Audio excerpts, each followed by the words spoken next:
I've lived in the same small rental house on the outskirts of Flagstaff, Arizona for almost 3 years. It's quiet, cozy, and surrounded by tall pines that block out most of the city noise. I live alone, except for my German Shepherd, Max. He's a big, fearless dog, the kind that doesn't even flinch when thunder cracks right over the house.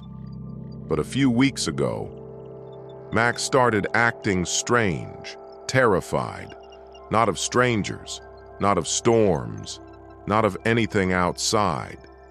He became terrified of my living room, and at first I didn't understand why. It started on a Monday night. Max and I had just come back from a long walk.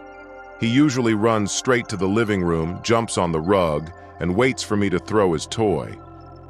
But that night he stopped at the doorway. His paws froze, his ears pushed flat against his head, his tail lowered completely. I laughed a little. I thought maybe he smelled a raccoon or something. But when I took a step inside the living room, Max whimpered. Not growled, whimpered. Like something was wrong. I turned on the lights. Everything looked normal. The couch was where it always was. The coffee table untouched. Nothing unusual. "Come on, buddy," I said, tapping my leg. But Max refused to step inside. He backed away like I was asking him to walk into fire. I shrugged it off at first. Dogs get weird sometimes, right? Maybe he heard a sound I didn't. Maybe there was a scent only dogs could smell. I didn't think much about it until the next night. I was sitting on the couch watching TV when I felt something shake. Just a small movement, like someone had lightly bumped into the sofa. Then it happened again. I paused the TV.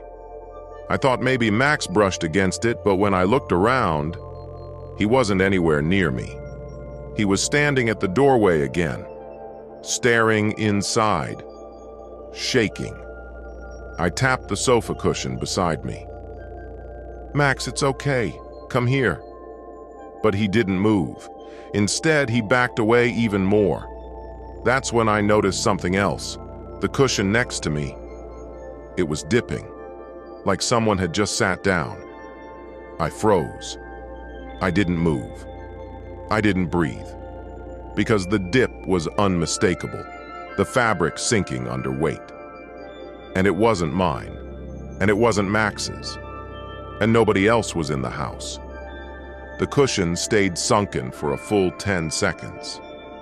Then slowly rose back up, as if whoever sat there had just stood up and walked away. That night, I barely slept. The next morning, I tried to convince myself it was nothing. Maybe an old couch spring snapped. Maybe Max bumped it earlier and it took time to settle. Anything logical, anything normal. But Max refused to enter the living room at all. I tried dragging his toy inside. He wouldn't fetch it. I tried offering treats. He wouldn't come near. He acted like there was something, someone, already in the room, a presence. A week later, things got worse.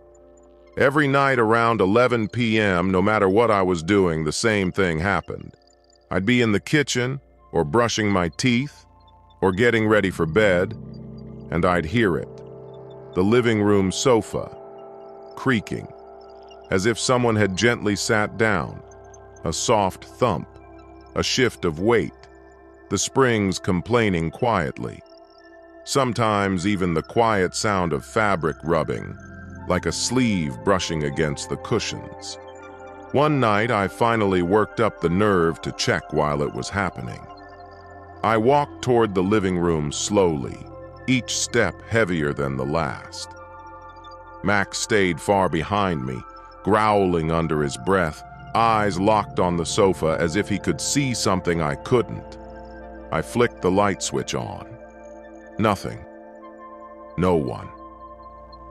But as I stared at the couch, the middle cushion began to sink downward, smooth and steady, like an imprint of a human body lowering itself gently. My mouth went dry. My legs refused to move, and Max, my fearless dog, lowered himself to the ground and crawled backward. I whispered, "Who's there?"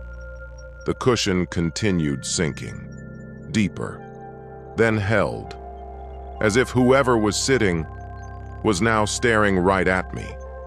The cushion stayed pressed down for almost 20 seconds before slowly rising again. And that's when a cold breeze brushed the back of my neck. I turned fast, too fast, but nothing was behind me. Nothing I could see, at least. After that night, I started avoiding the living room completely. I ate my meals in the bedroom, watched TV on my phone, slept with the door locked. Max stayed glued to my side, refusing to let me out of his sight. But the house didn't like being ignored, because the following night the sofa didn't just sink, it shifted. I heard the sound at 2:13 a.m. I was half asleep when Max's low growl woke me. I listened carefully. It wasn't footsteps. It wasn't knocking. It was the sound of something heavy moving across the wooden floor. I opened my bedroom door just a crack.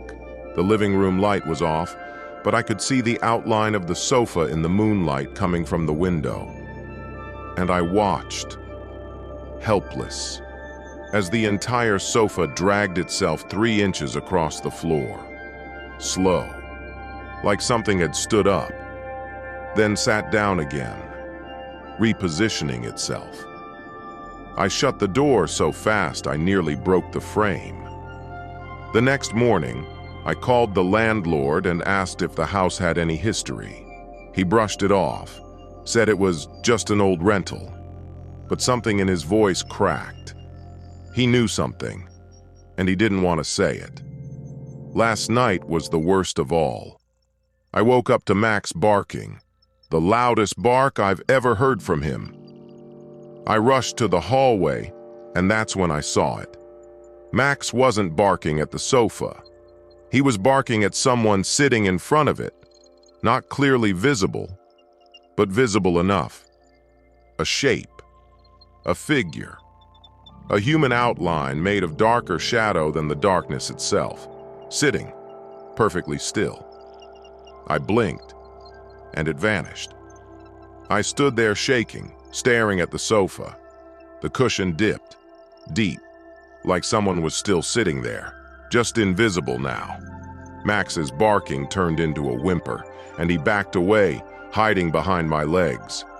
I don't know who or what used to live in this house. I don't know what sat on that sofa before I moved in.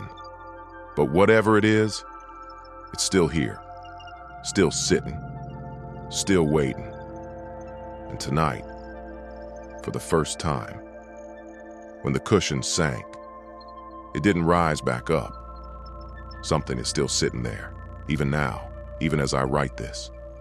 And Max refuses to enter the living room, because I think he knows what I keep pretending not to see.